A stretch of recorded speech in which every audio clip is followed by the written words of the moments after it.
ഇന്നത്തെ തിരുവചനം എസ്തർ 6-ാം അധ്യായം. കർത്താവ് പറയുന്നു, മൊർദെഖായിക്കു സമ്മാനം. ആ രാത്രി രാജാവിന് ഉറങ്ങാൻ കഴിഞ്ഞില്ല. സ്മരണാർഹമായ സംഭവങ്ങൾ രേഖപ്പെടുത്തിയ ദിനവൃത്താന്ത ഗ്രന്ഥം കൊണ്ടുവരാൻ അവൻ കൽപ്പന കൊടുത്തു. അവ രാജാവ് വായിച്ചു കേട്ടു. പടിവാതിൽക്കലെ കാവൽക്കാരും രാജാവിന്റെ ഷണ്ഡന്മാരുമായ ബിഗ്ധാനയും തെരേശും അഹസ്വേരോസ് രാജാവിനെ വധിക്കാൻ ശ്രമിച്ചതും അക്കാര്യം മൊർദെഖായി അറിയിച്ചതും അതിൽ എഴുതിയിരിക്കുന്നതു കണ്ടു. അപ്പോൾ രാജാവ് ചോദിച്ചു, ഇതിന് എന്തു ബഹുമതിയും എന്തു സ്ഥാനവുമാണ് മൊർദെഖായിക്കു നൽകിയത്? രാജാവിന് ശുശ്രൂഷിച്ചിരുന്ന സേവകന്മാർ പറഞ്ഞു, അവന് ഒന്നും കൊടുത്തില്ല.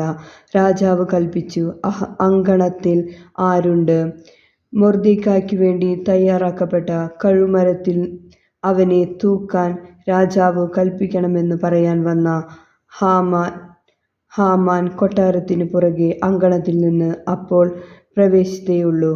രാജാവിന്റെ സേവകന്മാർ പറഞ്ഞു, അങ്കണത്തിൽ ഹാമാനുണ്ട്. രാജാവ് കൽപ്പിച്ചു, അവൻ അകത്തു വരട്ടെ. അകത്തു വന്ന ഹാമാനോട് രാജാവ് ചോദിച്ചു, രാജാവ് ബഹുമാനിക്കാൻ ആഗ്രഹിക്കുന്ന ആളിന് എന്താണ് ചെയ്തു കൊടുക്കേണ്ടത്?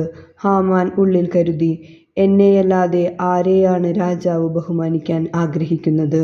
ഹാമാൻ രാജാവിനോട് പറഞ്ഞു, രാജാവ് ബഹുമാനിക്കാൻ ഇഷ്ടപ്പെടുന്നവനു വേണ്ടി രാജാവ് ധരിച്ചിട്ടുള്ള രാജകീയ വസ്ത്രങ്ങളും കിരീടധാരിയായ ഈ രാജാവ് സഞ്ചരിച്ചിട്ടുള്ള കുതിരയെയും കൊണ്ടുവരട്ടെ. വസ്ത്രങ്ങൾ, കുതിര എന്നിവയെ രാജാവിന്റെ ഏറ്റവും ശ്രേഷ്ഠനായ ഒരു പ്രഭുവിനെ ഏൽപ്പിക്കട്ടെ.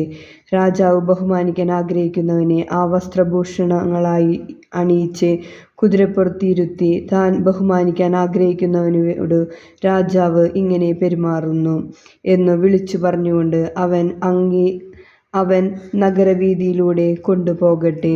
നമ്മുടെ കർത്താവായ യേശു മിശിഹായ്ക്ക് സ്തുതി.